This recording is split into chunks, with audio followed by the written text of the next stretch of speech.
Welcome, everybody.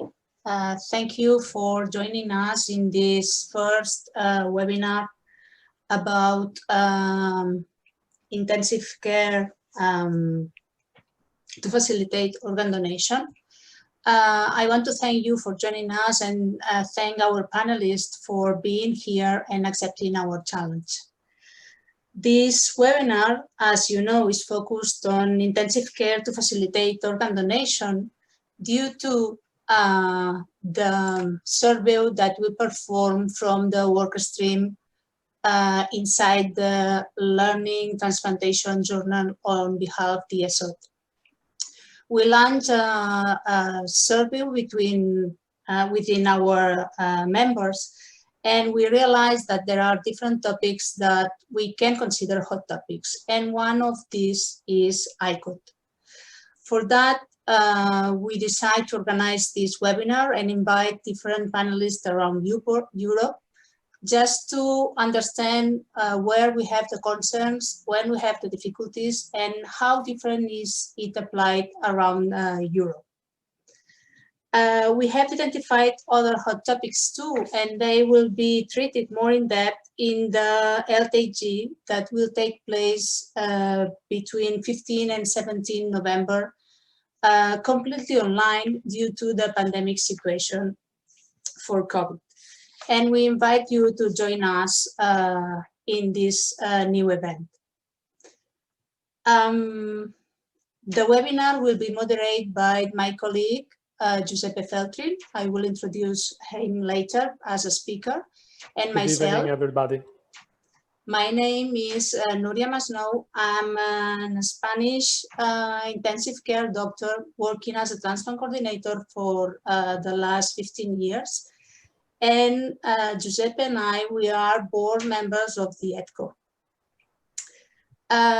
Moving to the webinar, it will take 90 minutes.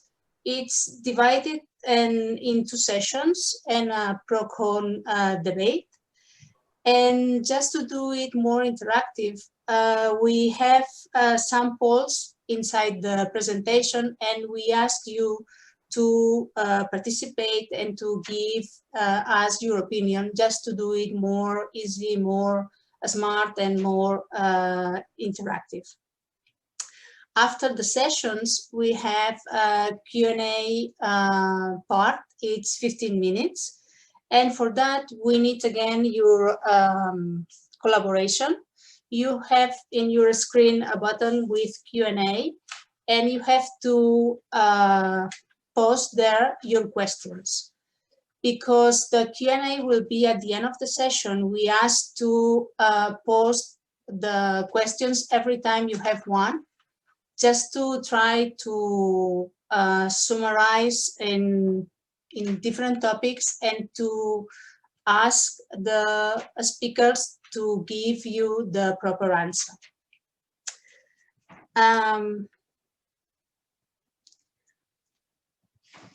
Now I think we can start with the presentation of Giuseppe Feltrin. Giuseppe is a transplant surgeon, transplant cardiac surgeon, and he was working in Azienda Ospedale University in Padova. Then he moved to the Chief of Medical Officer, Regional Center for Transplant Coordination of Veneto Region in between 2014 and 15.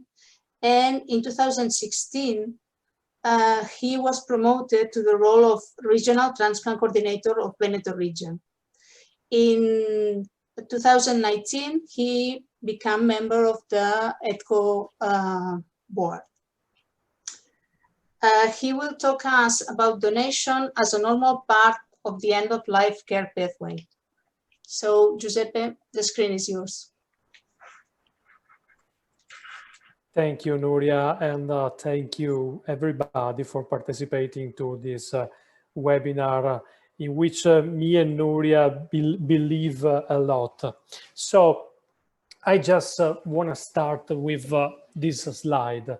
This is a sadly known slide, I would like to say, because this slide depicts the situation of patients on waiting list in Italy, but I guess it's almost the same in all countries where transplantation is performed. As you can see, along the years, the number of transplant recipients or transplant candidates, apart an effect here for liver, has remained the same. But what I would like you to point out, and what I would like to share my attention with you, is the fact that if we look at the average time of patients waiting for an organ transplantation on ordinary list, it's about, for example, for the liver, 1.5 years. But then, if we look at the average time of patients from listing to real transplantation, it drops down to 0.0 years. And you can see the same also for other organs. Just take a look, for example, at the heart, 3.5 years versus 1 year. These two data very well represent the deep gap existing between demand and supply in terms of organs for transplantation. So that the consequence is that all our patients are transplanted when they go into urgent list, in very urgent list. And this gives them the possibility to access to organ transplantation, but poses a lot of questions about the equitability of this kind of access in organ transplantation. So I think that we all that are here this evening are struggling every day in order to reduce, to fill this gap, and to make organs and the organ donors more available to all our patients in order to reduce the pressure of our waiting list. I don't have to remind you that, of course, those patients who don't receive transplantation are destined to death or to drop out from our list.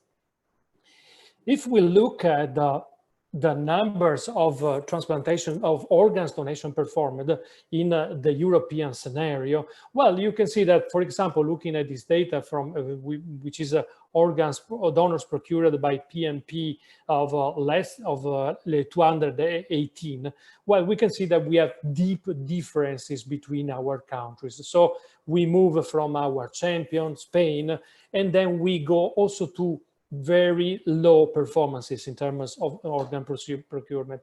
If you ask me the reason of this, well, I believe that most of these the reasons for this may mostly belong to the fact that we have different healthcare organization in our states. But there is also maybe something else, and I want to show you this.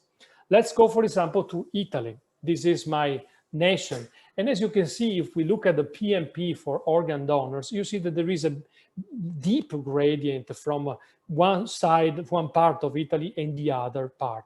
So even though we are within the same national system, so within the same rules for organ donation, there are big discrepancies. So it means that there is something else. What is this something else?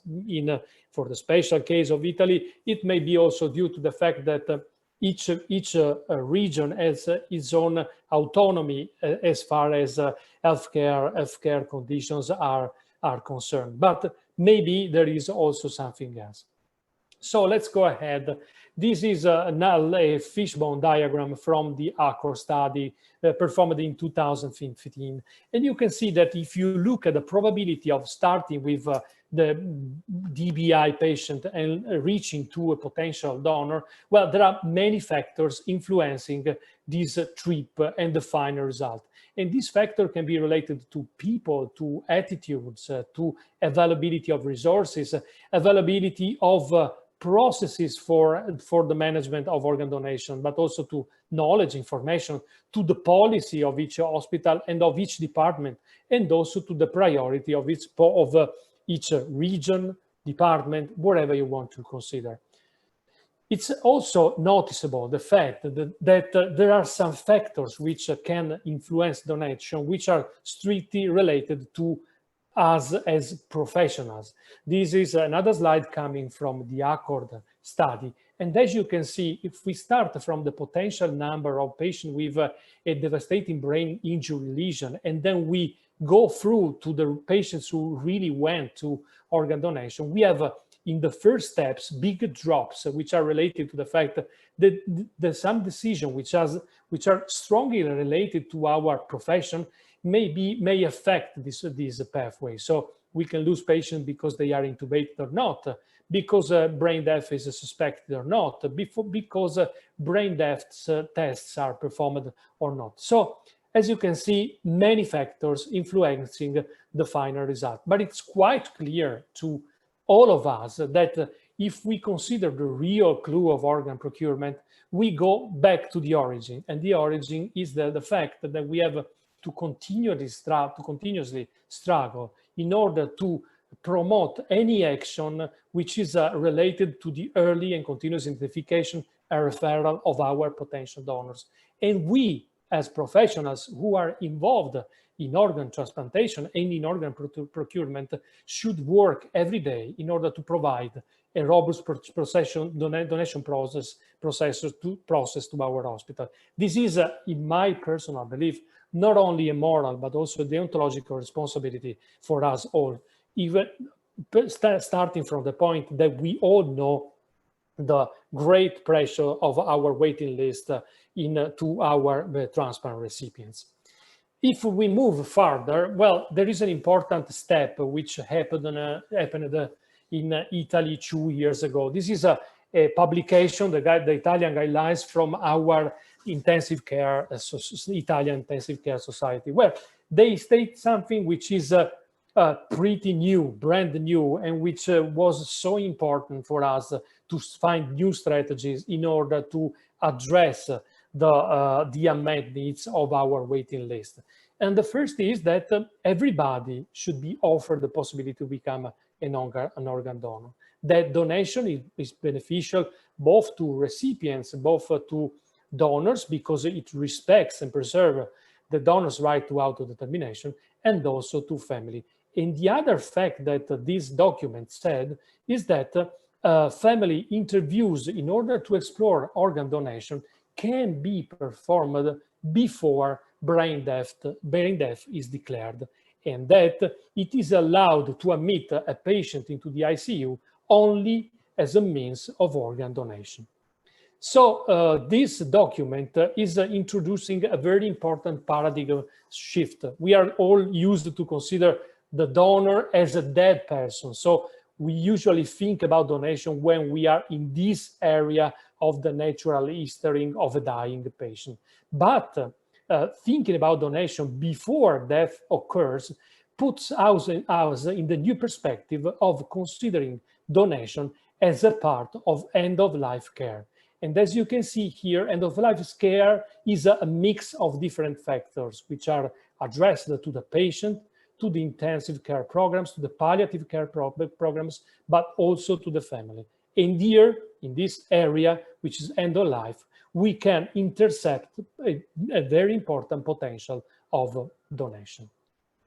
This was very well, this concept were very well summarized in the principles of ICOD, which were hypothesized by the Spanish groups, and we will have a wide discussion on that during this webinar a little bit later. But this concept is the base of this basis, as I said, of ICOD, which is a program intended to provide intensive care in a patient in which medical or surgical treatment are deemed futile, and with the aim of incorporating donation inside their end-of-life plans.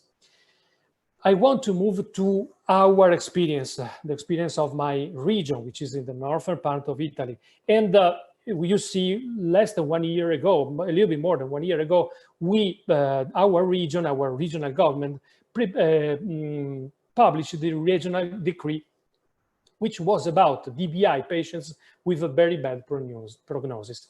I think that the major strength of this document, which was an institutional government, and this is very important to remind you, because the fact of having institutional government gives more strength to our actions as professionals.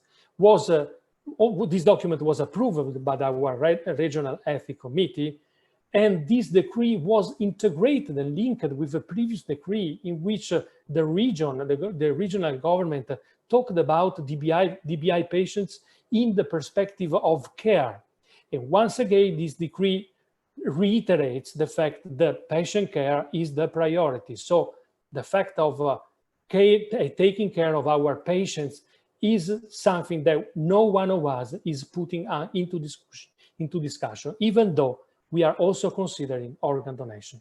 The other main goals of this document were to reach a uniform approach to the policies of end of life care in our hospital, since we noticed the possibility of a great heterogeneity. And also, this document states in an official way, and this was one of the first examples in Italy, that admission to ICU, including selective intubation, are allowed just for donation purposes. But this document also grants palliation to all patients in their end of life period and support to all families.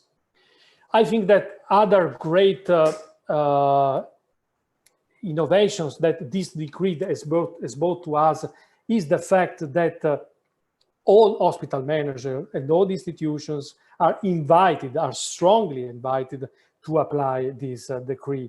And we found that there are two main scenarios where we can find a DBI patient with a bad prognosis, which is evolving to end of care, the emergency department and the general ward. And then I want to show you some features which are so important, in my personal opinion, is the fact that it's quite clear that the transplant coordinator is involved only after futility is communicated to family, is properly documented into patient charts. So we can say that this document separates those who cure from those who procure. The transplant coordinator can evaluate a DBI patient and can exclude this patient from ICU admission in case he finds some relevant contraindication to donation. Once again, it's important to say that speaking about the perspective of organ donation with the family of a dying patient is not violating the dead donor rule, because in any case, as you can see, the formal final consent to organ donation will be collected only when brain death, or more in general, death has occurred and can be assessed. So in the full respect of our law. Also, this document, of course, opens to the possibility of DCD donation in case there is not an evolution in this DBI patient to brain death, but withdrawal of life-sustaining therapy is applied. I want to just show you this slide, which is very important to me, just to indicate the effects of these parameter that we measure for each hospital in terms of procurement. This is, you see, a ratio between the number of brain death tests performed and the number of ICU beds. And as you can see here, in some realities, the application of this protocol has had significant effects on organ procurement. More interestingly, you can also see that this has happened not only in high volume hospitals with a huge number of beds, but also in small hospitals. And the other interesting thing, we will discuss this later, is that this can also happen, and this is not so surprising, also in hospital where there is not a neurosurgical department. In conclusion, I want to say that targeting the incorporation of donation in end-of-life care should be one call to action for us all who are involved in organ procurement, since this means opening to new perspectives, not only for the beneficial effects that this can have on donors, but also for the beneficial effects that this can have on our patients on waiting list. And so doing this is the result of multi-level patient-centered synergy where all the stakeholders put together to get to this result. But as you can see, at the center of this diagram, we still keep the patient, the potential donor, with his needs, with the need to take care of him, with the need to respect his wills, with the need to respect his interests. It's only putting together a lot contemporary actions on different levels that will lead us to the possibility of effectively insert organ donation in our end-of-life care. And these, you will see also later, can have very beneficial effects on donation rates. Thank you so much.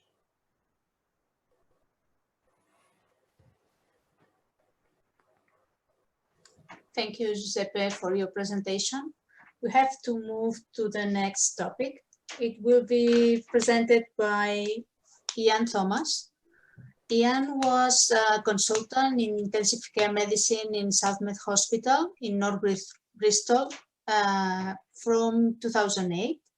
He is the clinical lead of organ donation in the Southwest region in England and a member of the UK Faculty of Intensive Care Medicine Legal and Ethical Policy Unit. And he was the previous chair of the Bristol Clinical Ethics Committee. He used to write on specific topics like end-of-life care, organ donation, ethics, and law. And for that, we invite him to make this presentation. He has a sensitive and tricky topic, I think. And the title of his presentation is Who Can I Include in ICOD? Handling with Uncertainty. The screen is yours, Ian. Oh, good evening, everyone, and thank you, Nuria, and thank you, Giuseppe, for the invitation to give you this short presentation this evening. So the first things to say is that I do not have any conflict of interest to discuss or to declare, and if anyone wishes to share details of this presentation, they are more than welcome to do so. So I'm going to show you two CT scans and a little bit of background. So this is the CT scan of a patient that was brought into my emergency department. They're 64 years of age. They had a fall at home. They were previously independent. And pre-intubation, their GCS was E1, V1, M2. This is their CT scan. They have no other injuries. Our neurosurgical colleagues have deemed this to be an unsurvivable injury and suggested that the emphasis be switched to palliation. The second patient, a very similar CT scan, very similar history. The patient is also in their 60s. They had a fall at home. They were brought into the emergency department with a pre-intubation GCS of 4. They have bilateral dilated unreactive pupils. Again, the neurosurgical team do not deem surgical intervention to be appropriate and suggest a switch of emphasis to palliation. So hopefully that as a brief synopsis of the cases, and I'm going to ask you two very simple questions, and hopefully a poll will appear on the screen and ask you to vote yes or no. The first question being, would you admit this patient, either of these patients, to your intensive care units? Hopefully you should be able to vote yes or no now.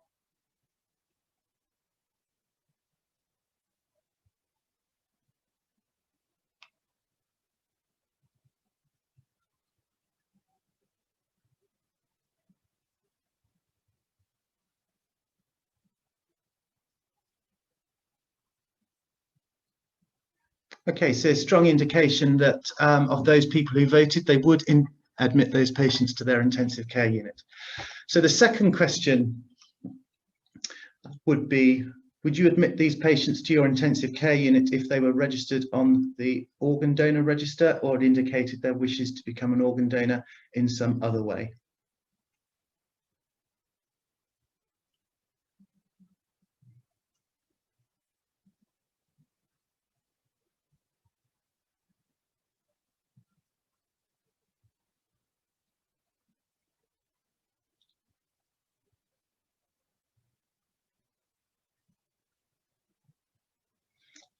Okay, thank you for voting. And again, a very strong indication that people would admit these patients to intensive care.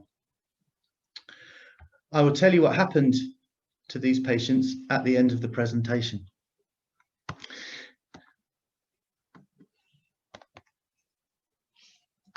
Thank you. So I've been asked to talk to you this evening about ICOD, intensive care for organ donation.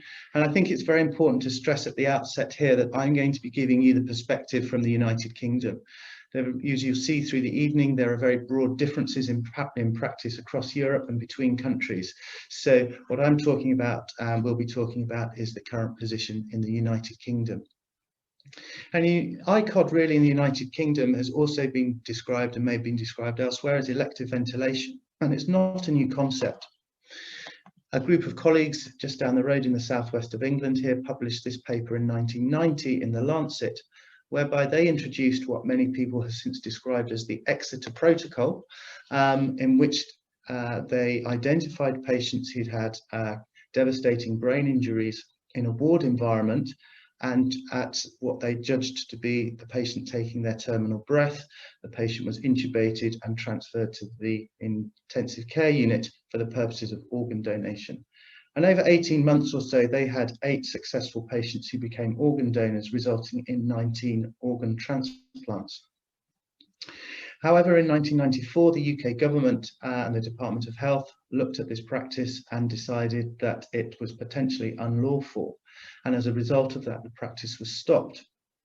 Not a great deal happened in the UK for the next 20 years until 2016, when this paper from the United Kingdom Donation Ethics Committee was published, in which case it had changed terminology from elective ventilation into non-therapeutic elective ventilation, indicating how admission and intubation of these patients was not therapeutic for that individual, but with the purposes of organ donation in mind. And they argued that the legal framework that led to the Exeter protocol being suggested to be unlawful had changed, and with greater emphasis now on patient autonomy, wider best interests than just medical best interests to incorporate patients' values, wishes, beliefs, and pre-indicated choices, meant that there was probably now a landscape whereby elective ventilation should be revisited. That's not currently happening in the United Kingdom, but it's certainly something that we may be proceeding to.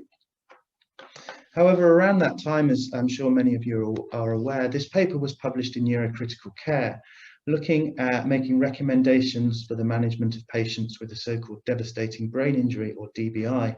And they raised concerns that patients were having prognostication made extremely early following their admission to the emergency department, and that there was a potential for a degree of inaccuracy, and that those patients who had the potential for good functional outcomes were being denied that by having withdrawal of life-sustaining therapies at an early stage.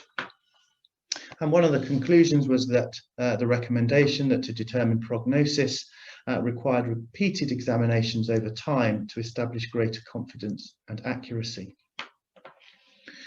So what do we actually mean by a devastating brain injury? Well, the definition from the Neurocritical Care Society was where a neurological injury posed an immediate threat to life, or a severe neurological insult where early limitation of therapy is being considered. And really that's what has been adopted now, and most people will accept as a definition of a DBI. But are there any other reasons why these patients should be admitted to intensive care other than prognostic uncertainty?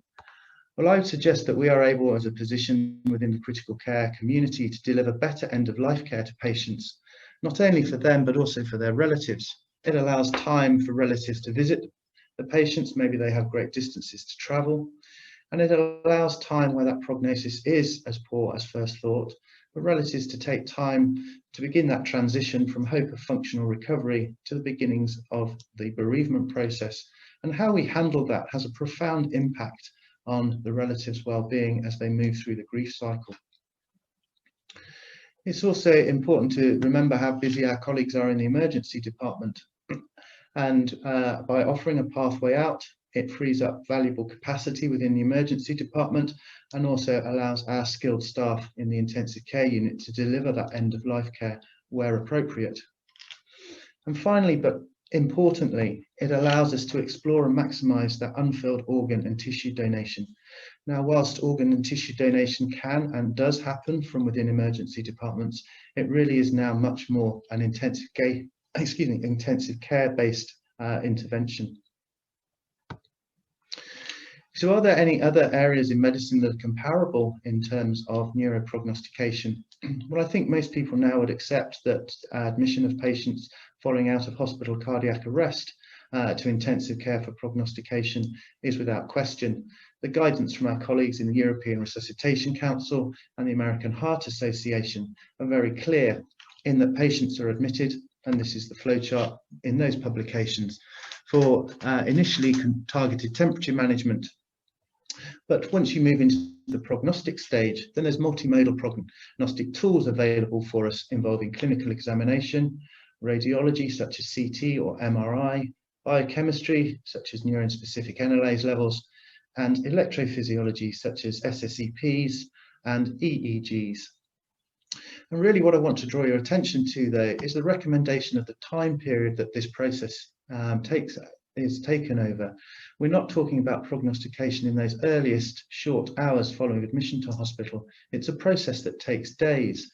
And whilst the recommendation here is for days 3 to 5 for prognostication, many hospitals will take longer. So we have comparable pathology in terms of neuroprognostication in a specific patient group, i.e. those following out of hospital cardiac arrest, whereas patients with a devastating brain injury, perhaps a structural nature, have not been allowed that opportunity.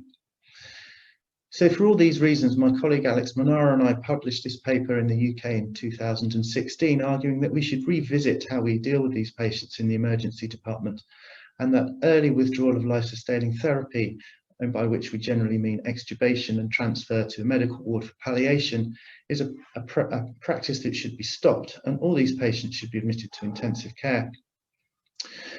Following collaboration with our colleagues in the emergency departments and our neurosurgical colleagues nationally, this paper was published in the United Kingdom in 2018, whereby patients with a devastating brain injury, the recommendation was that they should be admitted to intensive care for the purposes of neuroprognostication. And there's an important subtle change in language with this publication, which I've highlighted there. And it really goes to show about that uncertainty about that initial prognostication, and that we're talking about the management here of patients with a perceived devastating brain injury. So acknowledging that whilst that is our consideration at that time, we need to allow further time for that prognostication certainty to develop. The definition in the United Kingdom of a devastating brain injury is again subtly but importantly different from that in the original paper from the Americans in 2015, because it incorporates that word perceived, but it also acknowledges that actually we're talking about functional recovery in line with the wishes of the individual patient and not just generalizations. Again, it's that definition where early limitation or withdrawal of life-sustaining therapy is being considered. Now, when we published this paper, it came with this flowchart, and this is really the DBI pathway that's used in the United Kingdom currently. And if we follow it down from the top, we can see that patients have a perceived DBI that's confirmed on radiology and clinical examination, where neurosurgical intervention is not considered appropriate. The recommendation now is that these patients are admitted to our intensive care units for a period of up to 72 hours for repeated neurological examination and supportive therapy. And really one of three outcomes follows on from that. Either the patient progresses towards the clinical suspicion of neurological death, in which case neurological death testing is undertaken and referral to the donor coordinator for exploration of the potential as an organ donor. There's no improvement in the clinical condition of the patient, and an emphasis is switched from that of hope of functional recovery to one of end-of-life care, and again the patient is referred to the donor coordinator and considered as a potential DCD. Or indeed, if that clinical examination demonstrates that their clinical state has improved, then we will rediscuss with our neurosurgical colleagues as whether neurosurgical intervention has now become appropriate. And one of those three pathways allows us to carry that prognostic certainty forward. It improves the end-of-life care for not only the patient but the family, and importantly, it allows increased consideration of donation potential, as whereas organ donation, tissue donation can occur from the emergency department, it's a much less frequent occurrence than that from the intensive care unit. Importantly, to highlight what we're not currently doing in the United Kingdom, and we are not electively intubating patients. So whilst the DBI pathway exists, it's important to stress that that is for the initially for neuroprognostication, and the organ donation is not broached with relatives in the emergency department setting. It is only after neuroprognostication in the intensive care unit for that period of up to 72 hours, and where a decision has made to switch emphasis from hope of functional recovery to end-of-life care, be that either through neurological death or circulatory death, that organ donation is explored. We are not admitting non-intubated patients, and we're not always waiting 72 hours. Patients who progress to neurological death before that will have neurological death testing undertaken within that 72-hour time frame. And we are not also escalating therapy, so we're not providing renal replacement therapy or CPR for these patients. We're admitting them for neurological observation once sedation has been stopped. Now, one aspect that concern has been raised about is that the number of patients we would admit would create capacity issues within our intensive care units. Now, we didn't feel that the numbers would bear that case out, and this paper came out from Australia, where the conclusion was the admission of a dying patient to ICU for end-of-life care and possibly organ donation yields on average 7 times more QALYs in transplant recipients per ICU bed day compared with the average benefit for the admission of an ICU patient expected to survive. So perhaps we need to look more widely to the wider health economic benefits for the release of the utilisation of medical equipment for those patients, for instance, on dialysis or waiting cardiac transplants and utilising VADs, etc. We have to take a wider societal view rather than individual unit capacity. So is there anything evidence available to show what's happened following the introduction of DBI pathways? And this is some data for we had published in Neurocritical Care from our own hospital in North Bristol, which is a neurosciences centre. And if we look at the table, I can see that over the 3-year period that we collected this data, we had 85 patients who were admitted from the emergency department with a perceived devastating brain injury. You can see the first figure I've highlighted there shows that the median length of stay of these patients is just over 24 hours. So we're not looking at a particularly long period of time. And I think this is key. The primary reason for these patients is to deal with certainty and prognostication. And you can see that whilst the numbers are small, that over the 3 years since we introduced this pathway, we've had 7 hospital survivors. Just over 8% of those patients admitted. Now, it's fair to say that prior to the introduction of the DBI pathway, almost certainly these patients would have been extubated in the emergency department, transferred to a medical ward, and almost certainly died. In terms of functional outcome, 5 of these survivors have gone home with good functional capability, perhaps mild cognitive impairment, but are living independently. 1 patient is requiring significant levels of help at home, and 1 patient requires full care in a nursing home. But the point is that we weren't accurate in the prognostication in those initial early hours in the emergency department.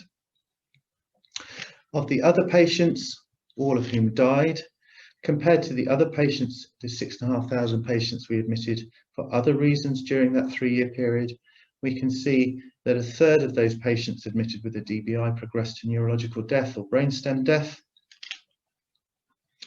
And of those patients, of the 85 patients, just over a quarter went on to become successful organ donors and obviously therefore subsequent transplantation. The far greater proportion of the patients were following neurological death, so proceeded as DBDs versus DCDs, And we know that that is favourable in terms of increased rates of organ retrieval and subsequent transplantation. So for all these reasons, I think there is evidence to back up the introduction of DBI pathways. So back to those initial patients, a majority of whom you said you would admit to the intensive care unit. And for this particular patient, that was a very good decision, because following their sedation hold, following repeated clinical examination, their neurological condition improved so that they moved from E1V1M2 to E1V1M4. We recontacted our neurosurgical colleagues. They decided to operate. And after several months in intensive care and neurorehabilitation, this patient went home to an independent functional life. As for patient B, their neurological condition deteriorated to the suspicion of neurological death, which was confirmed with brainstem death testing, and they proceeded to become a multivisceral donor. So for both those patients, there was a reason for them to be admitted to the intensive care unit from the emergency department and to prevent an early withdrawal of life-sustaining therapy. So that brings the presentation to a conclusion. I hope that the message from the United Kingdom is that early prognostication in perceived DBI injury should be avoided, and that we can offer a greater level of certainty by admission to intensive care with repeated neurological examination. And indeed, where that prognostication allows us a greater degree of certainty, but it also allows those with the potential to improve to demonstrate that to us. And as I've shown, it can result in hospital survival. It also allows us to deliver high quality end-of-life care and allows best practice in organ donation with a greater number of patients proceeding as DBDs. If these patients hadn't been admitted to intensive care, in all likelihood, they may not have had that opportunity. It needs to be a multi-agency approach with close collaboration between the ICU, EM and neurosciences communities. But publications such as this one from the United Kingdom are very helpful for organisations when putting DBI pathways together. So I'd like to thank you for your attention. I'd like to thank my colleagues, Alex Manara, John Rivers, Izzy Derrick, and those within the emergency intensive care units and my neuroscience colleagues for their assistance in putting the devastating brain injury pathway together at Southmead Hospital. And Nuria, I'll hand back to you. So Ian, thank you so much for giving us the perspective of the DBI pathway in the UK. I think that in the end we will have a lot of questions to you, but we postpone them to the end of our presentations. And now I would like to ask to Angela Kotsopoulos and Teresa Pont to come upon this virtual podium. And first of all, I would like to thank them for helping us in preparing this very nice pros and cons debate, in which we will discuss about fears, concerns, and opportunity about ICOD. I would like to introduce, first of all, Teresa.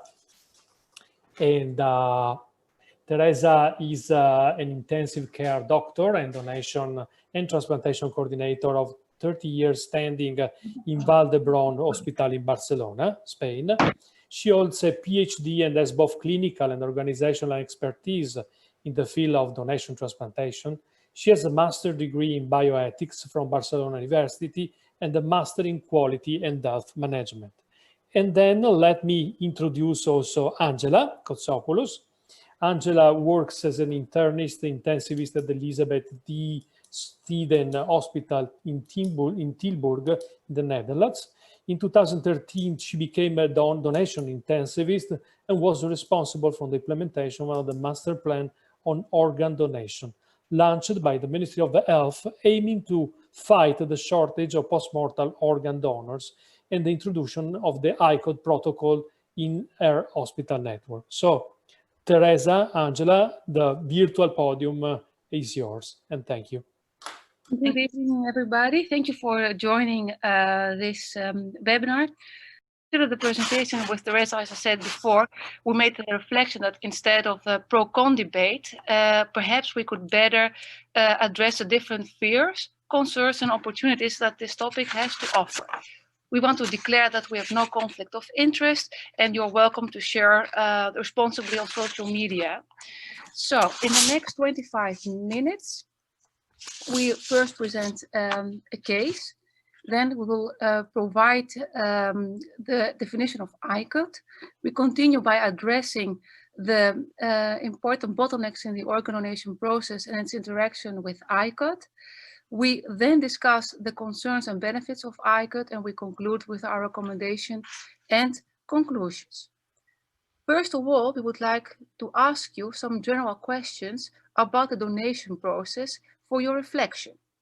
We don't know if we answer all of them, but we'll try through our presentation. Important aspects are: what's the patient's best interest? Do we provide appropriate information to the families? And what are the real reasons behind moral distress in ICOD? So, as I said before, we will start first with the case. Let's imagine we have a 71-year-old woman at the emergency room. She's previously known with atrial fibrillation and she uses warfarin. Her initial Glasgow coma scale presentation is 9, but rapidly declines to 4. She's not intubated at that point, and as you can see on the right upper side of this slide, the CT scan of the brain shows a real massive intracerebral hemorrhage.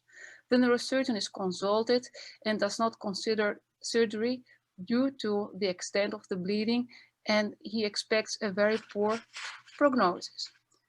As we want to make our presentation interactive, we would like to ask the audience, what would you do at that point if you were the emergency physician in charge? A, would you intubate this patient on admission without discussing with family? Answer yes or no. B, would you intubate if family were not available for discussion? Yes or no. C, would you consider donation with this prognosis? Yes or no? Would you inform the family that intubation is performed for donation purposes? Yes or no?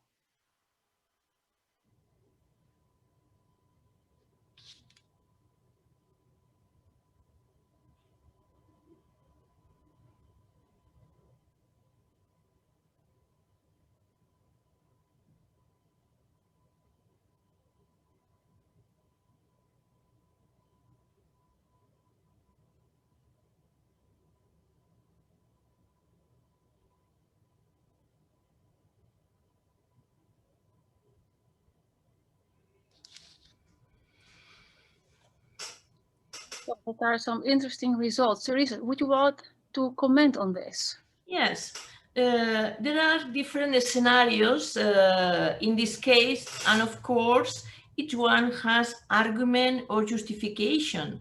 Some will argue that the patient is deteriorating clinically and that is necessary to make decisions before we have no choice. Others, due to the poor prognosis, we would only intubate after verifying the patient's values. Some would think that she could probably progress to brain death and the option donation is a possibility. And others who would inform the reason of the intubation for non-therapeutic purposes, taking into account the possibility of donation. There is no objection in any of them. They consider from their point of view the benefit of the patients. But what and who allows us to decide here? Reaction of family to information, probably on extremely serious clinical conditions, difficult to weigh up. Next. So, next slide. Let's see how the case. Yes. Let's have a look at how our cases progress. The family information, poor prognosis, probably resulting in death in the next hour, days, due to the extent of the bleeding. The response of the family is anxiety, shock. We need time to prepare our father and other family members. There are an agreement of a medical team and offer a second time information. But the important thing is ICU beds are not available at this moment. So now what? We would like to ask the audience again to think about these three possibilities and answer with A, B, or C. Now, what would you do? A, would you go for ICU admission and full treatment? Would you choose for, we will wait for the family to be calmer to complete the information? Or would you go for C, there are no beds in the ICU, it's unethical to admit the patient even for organ donation, too much pain for this family?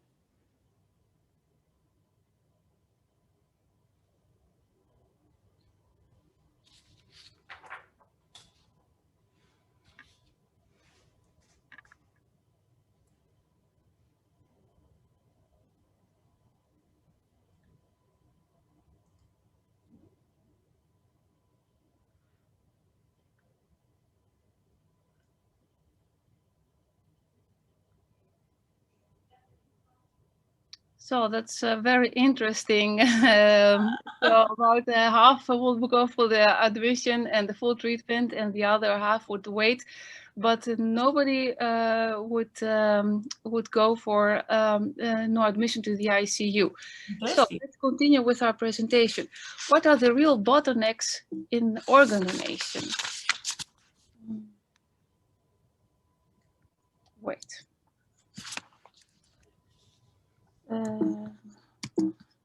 Next to the slide.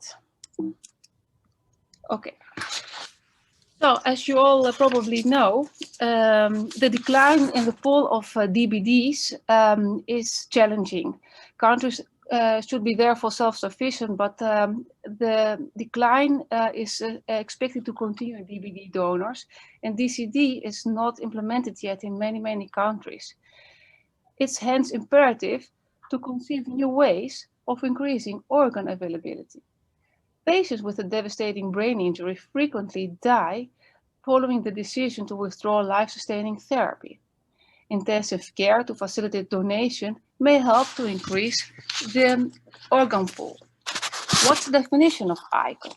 That is the initiation or continuation of intensive care measures in patients with a DBI in whom intensive care with a therapeutic purpose has been deemed futile, who are considered possible donors, death is likely and there are no apparent medical contraindications, so that we can incorporate the option of DBD or DCD into their end of care life plans. So Teresa, I have two concerns regarding our case. What do you think? First, can organ donation be considered with this prognosis? Concerns are time and timing of prognostication, as well as timing of family approach. And second,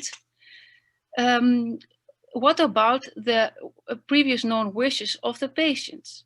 In most patients, they have not thought about what they will do after they die, making organ donation requests more difficult for the family as well as for the medical teams. Nobody knows what their previous wishes were. Teresa, what's your opinion about that? Well, interesting reflection, Angela.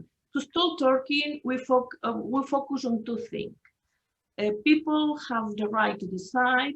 Giving and receiving are inherent in human life.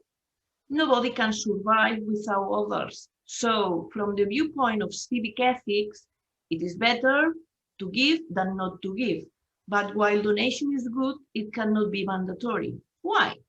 Because the decision to donate depends on individual freedom. But how to exercise the right to decide? Obviously, through the informed consent. We will see. And second point, the health professionals have to provide all the information about all possible options. Informed consent is the main pillar on human rights. In case of people are not able to receive these informations, we need to explore with their relative their opinions and wishes. That is reflected in many consents. How to express the right to decide? There are different legal options regarding the right to decide. You can see in yellow opting in and in blue opting out. In either case, the option to donate need to be asked. In the case of presumed consent, generally we put the focus on yes and tend to ask why not when there is any family objection. Maybe in the Mediterranean countries, the emphasis or stress is on what is good for the group or our society. For the North, the emphasis could be on individual rights, which is why normally there is opt-in. What about in this system, the don't knows? Yes, this is, Teresa, a very big concern, because the concern is the family that is not aware of the patient's previous wish to donate or not. There are very high refusal rates among them, among the don't knows. In the Netherlands, the refusal rate is even up to 50%. Furthermore, and a second important concern is also the timing of family approach. Requesting consent is more difficult when the family is under high emotional stress, especially if also a language barrier is present or there are cultural or religious differences. Yes, that's right. But it's important to find the best moment to inform families, and with this in mind, we perform many training courses to help our professionals in information skills. The scenario varies depending on the state of the family and how receptive they are to receive this information. Reaction time is very, very important, and doctors learn how to identify and respect each individual needs. That's the best opportunity we have in each family interview. In relation to cultural differences, this is an opportunity to include minority groups and improve health competence in general, but not only related to organ donations. On the other hand, presumed consent demands that the population be well informed. Hence, we provide courses to explain organ donation in target population: schools, universities, social clubs, primary health care, social worker, journalist, judge, religious association, etc. In fact, when you look the refusal rate in Spain, they are really low, around 14%. This means that society generally support organ donation. Yes, and as I said before, refusal rates in the Netherlands are much higher. That means that further research should be done to explore the differences within countries with lower refusal rates and higher refusal rates. But Teresa, what about the healthcare professionals? The concern is it legal to maintain good organ function prior to death? Yeah, that's right, Angela. Some concern regarding maintenance of fertile patients purely for organ donation has been expressed by some doctors. But only patients are admitted to the hospital, not donors. Patients need to be evaluated, prognosis carried out, and family well informed. Individual doctors' opinions should not interfere with a patient's rights. And organizations need to be vigilant when ensuring that the patient has the option of donating the organs. Maybe a solution is different countries already have in place organ donation in their legal system, and professional associations which encourage health professionals to facilitate organ donation. Okay, Teresa, but I will express one other concern regarding the healthcare professionals. Could it be that sometimes healthcare professionals decide for the families in an effort to avoid causing more suffering or stress to the families? Also, a healthcare professional has his or her own beliefs, for example, regarding the existence of brain death or not, or regarding treatment futility or not. Another hidden concern also is the suffering of the healthcare professional in terms of high emotional burden, let's say in the COVID pandemic. What do you think about that? Yes, it's very difficult because illnesses is the painful part, not organ donation. Maybe the solution, as we are learned, is to reflect with other professionals and talk about difficult case. Families must be given the option of deciding for themselves. Health professional obviously has the key. Okay. One of the main bottlenecks in the organ donation is also recognition of a possible donor. Teresa, who do you think is responsible for donor detection?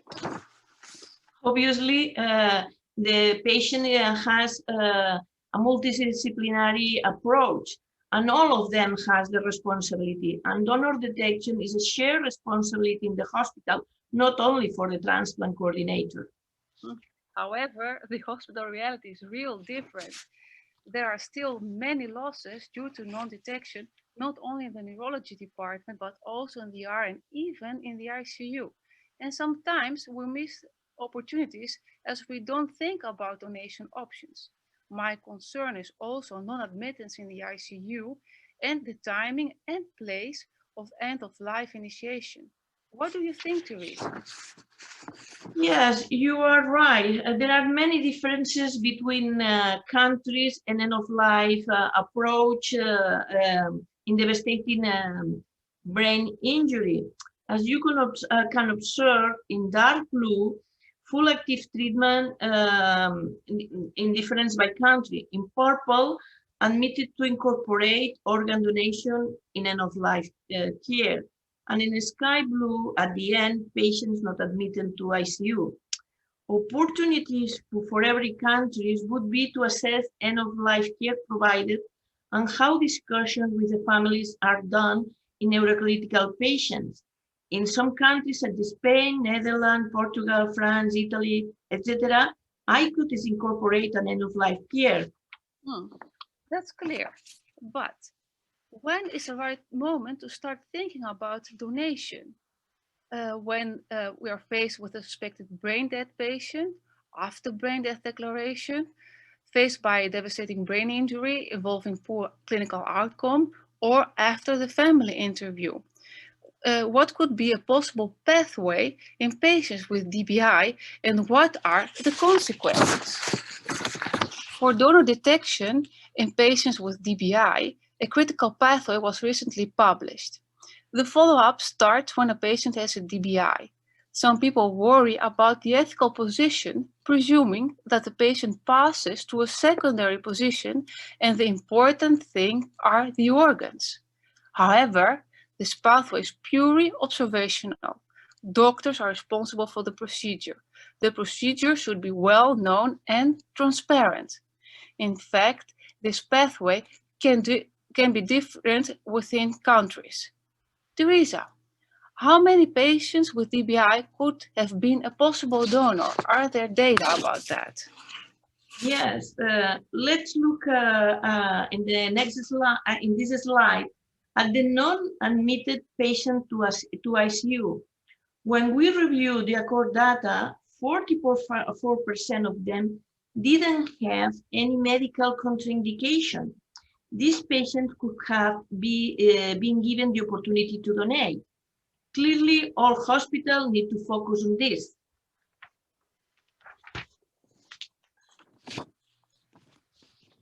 The existence of programs specifically oriented toward the treatment of the neurocritical patients improve the effectiveness of the referral of possible donors to the critical care units. Hospitals need to be clear about the identifications and also to have quality indicators. That is the Spanish Society, where in fact we can analyze clearly these indicators. And in Spain, 3 to 5% of all hospital deaths progress to brain death. Nearly to 10 to 15 of all ICU deaths progress to brain death, and half of them become donors. These indicators serve to us to compare a hospital has hospital, and is useful to benchmark when considering the donation pathways. Teresa, these are very interesting data. However, not all patients progress to DBD. Let's look at the possible clinical outcomes in a patient with DBD. This is an example of an end-of-life pathway in neurocritical patients. My concern when using ICOD is that some patients will end up in a vegetative state, as shown when the left side of the pathway is followed. That could cause great ethical problems to medical teams and families involved. That's right. Vegetative state is a terrible concern, but it depends on the observational period. Obviously, we have to inform families about the risk and clarify the observational period and their right to withdraw treatment at any time. We usually ask for 72 hours of observational period. Teresa, then I have another concern. Is this time of 72 hours sufficient, and could it perhaps be too long in some cases? Well, if it is too long, I said family could ask withdraw treatment. But when we ask, Ian explained very well the time to observe the observational period. But also when we saw in the ICOD studies, nearly 70% of cases of devastating brain injuries die in the 72 hours. Some may consider these a waste of resources, but these are often a here argument. Okay, Teresa, let's ask the audience again to answer this question. So we would like to ask the audience, what would you do if you only had one ICU bed? Would you use it for the management of a potential donor?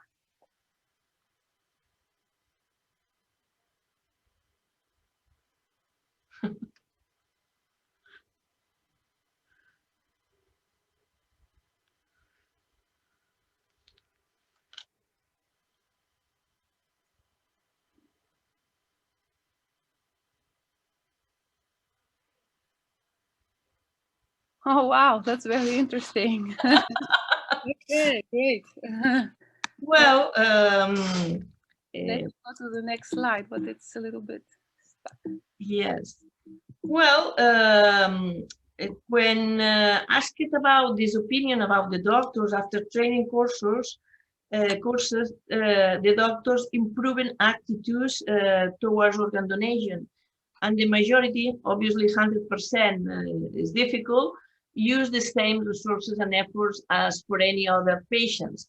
But remember, we have every year donors in other units is not, we have the same problem for ICU beds, but maintaining patients and donors outside ICU is a reality, in fact. And maybe if you support in these orders units, could be have donors in these units also. And when you observe, next, the benefits measured by QALYs, one donor can save 5 or 6 lives and represent many, many opportunities. Well, in our hospital, the contribution to actual donation of donor subjects to ICOD is nearly 30%.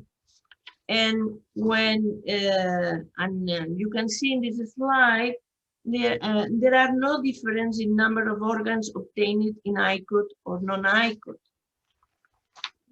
These are very interesting data, very important information to bear in mind when ICOD is applied. So let's go back to our emergency department. 3 hours later, the family is more relaxed, and the same prognosis reported by the neurosurgeon and the neurologist. Probably brain death will evolve. The family needs more information, however. And the transplant coordination asks the family about the patient's values and explains the possibility of donation and the need to intubate for this purpose. The family agrees upon that. The family also wishes to avoid suffering. And it's made clear if brain death does not ensue, withdrawal of measures will be initiated.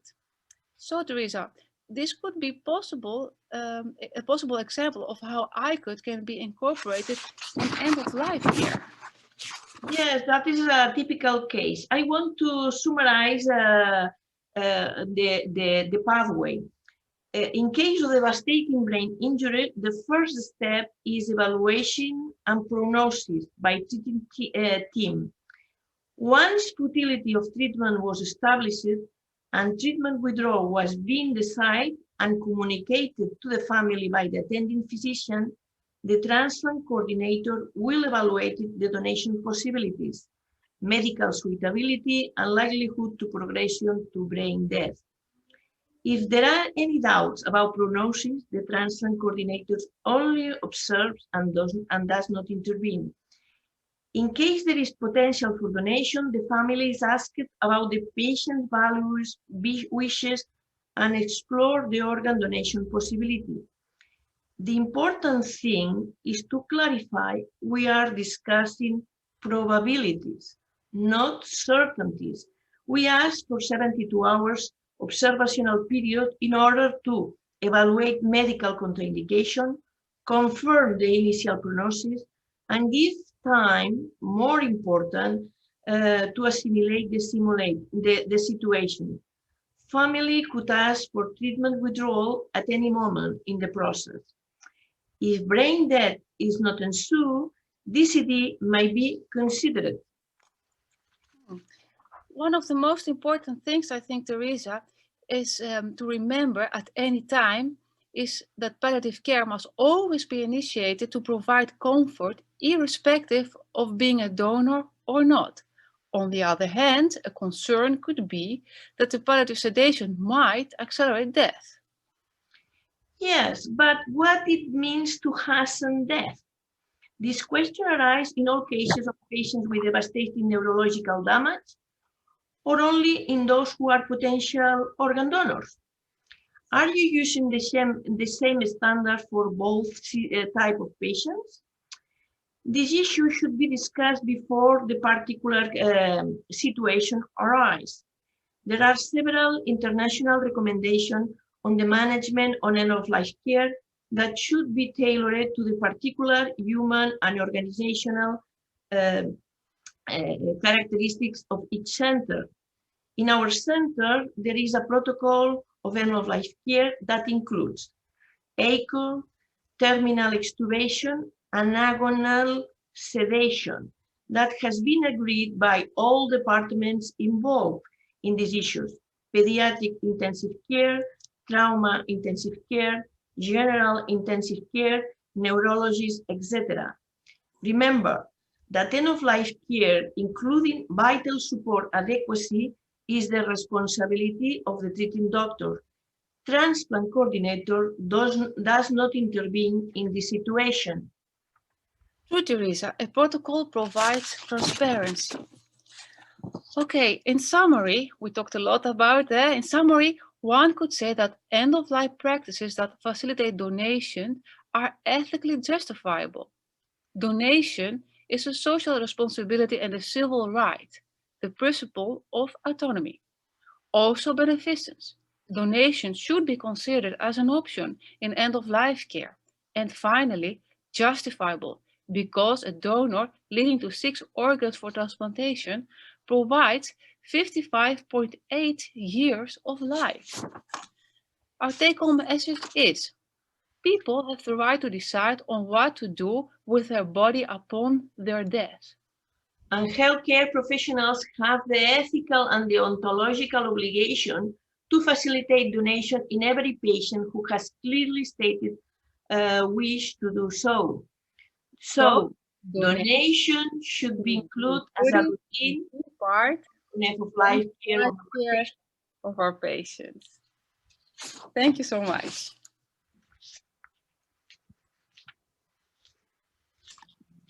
Thank you very much for your presentation. We are over the time and we have to go in a little hurry. We have 2 questions. One is on Q&A and the other one is on the chat. So I will start with the one with Q&A that is to Dr. Thomas. I suppose you have read that, but I read for the rest of the attendees. For DBI patients cohort, 26% proceed to transplantation. What were the reasons for the other patients not to undergo organ transplantation? Medical, family refusal? And the second, and I think you can make here a wide explanation because it's related to what we have in the polls, is how do you handle communication to the patient family in this DBI pathway? How do you avoid any perception that the only reason for admission is organ retrieval? Thank you, Nuria, and thank you for the questions. Going back to the data I presented in terms of the number of preceding organ donors, the reasons for the other patients not proceeding all were had organ donation broached with their families. But there were reasons for non-proceeding were medical contraindications and declined on organ function, or a known wish in life not to be considered as an organ donor, and then sadly in a number of occasions a family overrides. So they were the reasons for non-proceeding donors in the percentage of patients in the DBI pathway. I think the question about avoiding perception that admission to intensive care is to do with organ donation in discussions with families is that the emphasis is very much on that this is about neuroprognostication. In fact, organ donation is not broached with families at that stage or brought up with them for discussion. So there's a clear distinction there between organ donation and prognostication, and I think that gives a clarity of message to the relatives of the patient. So we talk to them in the emergency department and we say, look, this is likely to be a devastating brain injury that will result in the patient's death, but we can't be absolutely certain at this stage. So we'll admit to the intensive care unit for the purposes of observation, for neuroprognostication, and the purposes of time. And if or when that prognostication becomes more certain and we go back to the families, and where we switch emphasis to one of an end-of-life situation, it's at that stage that organ donation is discussed with the families. So I really think it allows for two things really. One, it allows families, so that if there is a change in the neurological state of the patient and we do go back to neurosurgery and active management, then if we've already talked about organ donation to the families, then we would be in a position where we're having to retract and step back from that position. And secondly, I think where patients who have a DBI and who are intubated in the emergency department, if they had a contraindication to admission for the purposes of organ donation, then it potentially, if they weren't admitted, it's denying them that opportunity to demonstrate whether they have the potential for functional recovery. So at that earliest stage in the emergency department, the message is very clear that admission to ITU is for neuroprognostication, and if or when that emphasis switches on ICU, it's at that point that organ donation is discussed. Okay, I can proceed with the second question. It's to all panelists. I would address this question to Teresa and then Ian and then Angela in this order. What kind of prognostic factors do you use in clinical practice in the setting of a devastating brain injury? MRI and 20 papillary reflexes plus motor GCS. Let's start with Teresa. Yes, that's mean in anoxic cases, not all of them. First, in anoxic cases, after cardiac arrest, usually never was decided in emergencies because there are a team, and the time to expect of this is similar to Ian, 5 or 6 or even 7 days. During this time, we use all of these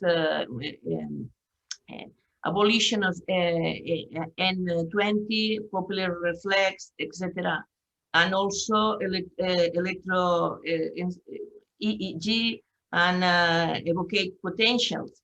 And then we are completely sure these have a bad prognosis, and in these cases, it's not it's difficult to prognosis in emergencies, and never, I think, inform the families, inform the bad prognosis, but evolution to brain death or other bad results is not in this period.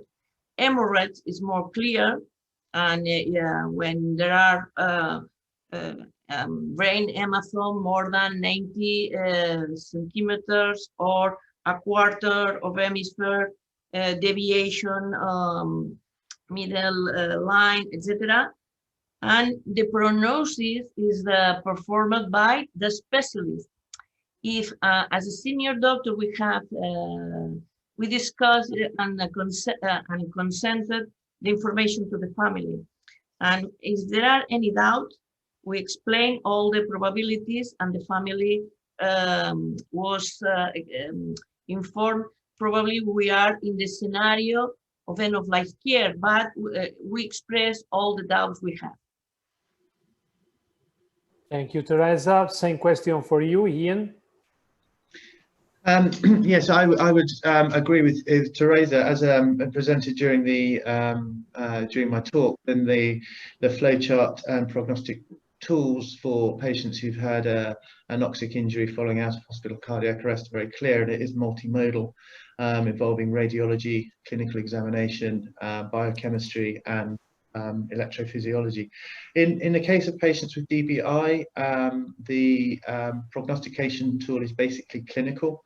So you're looking for the patients who are admitted, we turn the sedation off to remove that, obviously, as a confounding factor, and then it's repeated neurological examination, so looking at pupillary reaction, looking at the motor response to stimulus, and as I've said, over time, then one of three things will happen. Either the patients progress to the clinical suspicion of neurological death, in which case formal neurological death testing is undertaken. If they remain in the clinical state as it was at admission, then move to withdrawal of life-sustaining therapy, or if there is an improvement, then we'll revisit whether active interventions such as neurosurgical operations such as decompressive craniectomies, etc., is in line with the patient's values and choices in terms of what they would value as a functional recovery. So in DBI patients, we may repeat radiology, but we don't use MRI or EEG or NSEs, etc. Thank you, Ian. Something to add, Angela, to this answer? Yeah, in the Netherlands, we do the same that they do in the UK and in Spain. Most of the evaluation is clinical, and we add up with radiology, EEG, or electrophysiological tests, like in out-of-hospital cardiac arrest and anoxic patients. In anoxic patients, we are even quite quick in the Netherlands to express futility of further treatment, sometimes within 48 hours. In DBI, we take a little bit longer because, it's clinical examination doesn't give always the exclusion of a futile prognosis, and the most quick prognostication is on patients with intracerebral hemorrhage, such as Teresa also said, and we use also the existing prediction models in combination with clinical examination and the patient and family wishes. Thank you so much. If there is we have some minutes for some other question. Nuria, do you have some question to our panelists?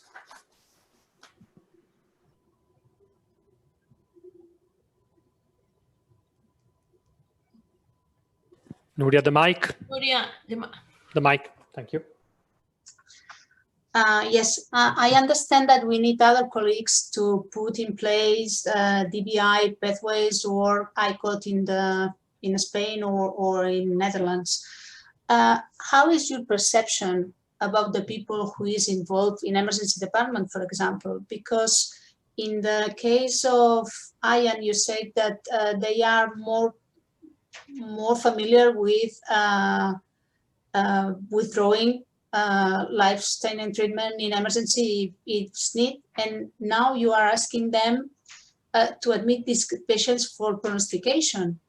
And in Spain, it was in a different way. So we asked them to wait for limitation and to give us the opportunity to include organ donation in end-of-life care.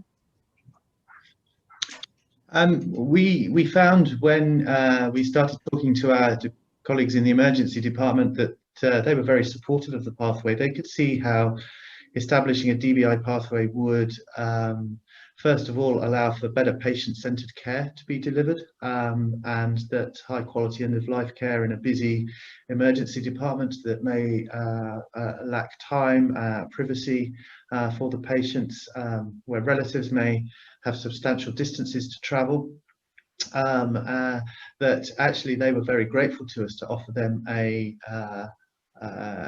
way of improving the flow through the emergency department and freeing up their valuable resource base, etc., by admitting these patients to intensive care. So the emergency department, our colleagues, and nationally, the Royal College of Emergency Physicians were very supportive of these pathways being established.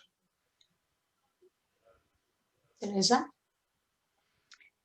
And for us in emergencies, well, you know, the history was changed. Usually it's very difficult to doctors limitate a patient, and usually is historically intensive care help about that. Now, well, because the pathway of neurological patient admitted to the emergency, but immediately goes to the ICTUS unit, and then there are neurologist specialists in there. But usually try to consent everybody, neurosurgeon, neurologist, and intensive care, and of course transplant coordinator, the decision to withdraw treatment. Another thing is to intubate in these cases. Usually we ask the family about the wills of these patients when some in emergencies or neurosurgeons don't want to intubate. And another scenario is elective intubation to be for organ donation.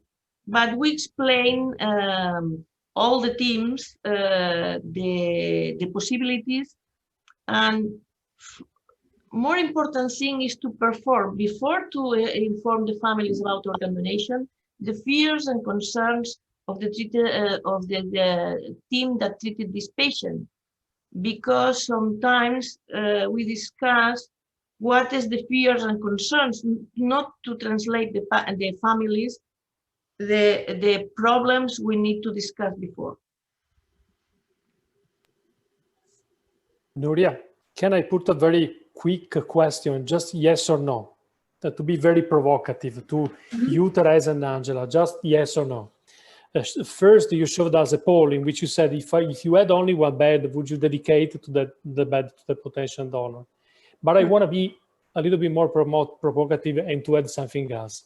If we put the same question to you today in the full pandemic, in the full COVID era, so if you have this bed and you know that you have an overwhelming pool of COVID patients coming to you, would you answer the same? Yes? I will, yes. We will definitely admit the patient. It's ethical, very difficult, because if you only have one bed, then who are you going to save?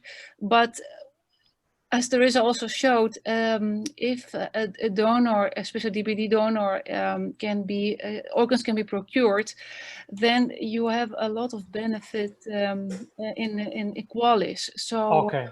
Yeah. Angela, we have to pass to Teresa. Teresa, your I answer? don't know. I don't know. You don't know.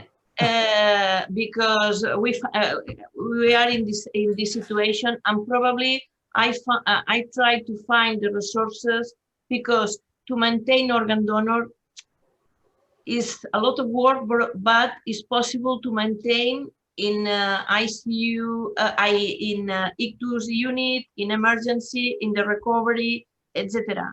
I try to find the whole, but honestly, in this situation, only we accept the good donors. Okay, thank you so much. I think we have to close, Nuria, so it's up to you to close. I have to summarize our webinar. I think we have three take-home messages. One is regarding the presentation of our panelists. There is no unique approach to ICOD, I understand, but at the end we are all pursuing the same thing, the self-sufficiency, and the option for our patients who are on the waiting list. And on the other side, we are trying to improve how we care, the end-of-life care of our patients. The second important thing is we have to bear in mind that this practice has to fit with the kind of society that we have and has to be consistent and committed with them.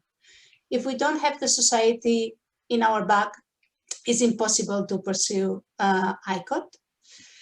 And finally, I think this kind of webinars can help us to talk openly about these aspects, about these fairs, about these concepts, and discuss between us just to realize that we are not alone.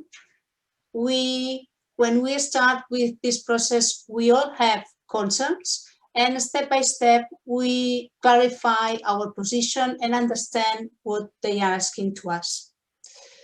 The organization asked me to show you a few slides.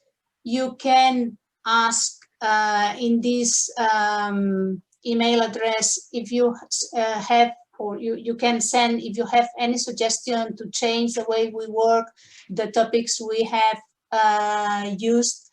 And we ask you now to answer a short poll just to understand if you are interested or not.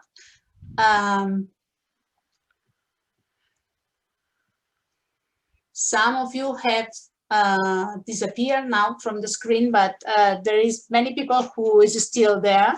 It's late. We are so sorry for the time, but it's what we have.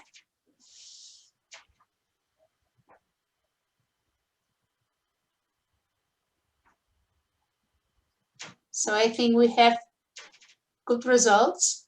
It's difficult for us to deal with technologies and not be so close when we discuss these things, but well, I think we do a good job. And this webinar will be available in a few days in the YouTube channel, so you can revisit again. And if you need more information, you have the email address.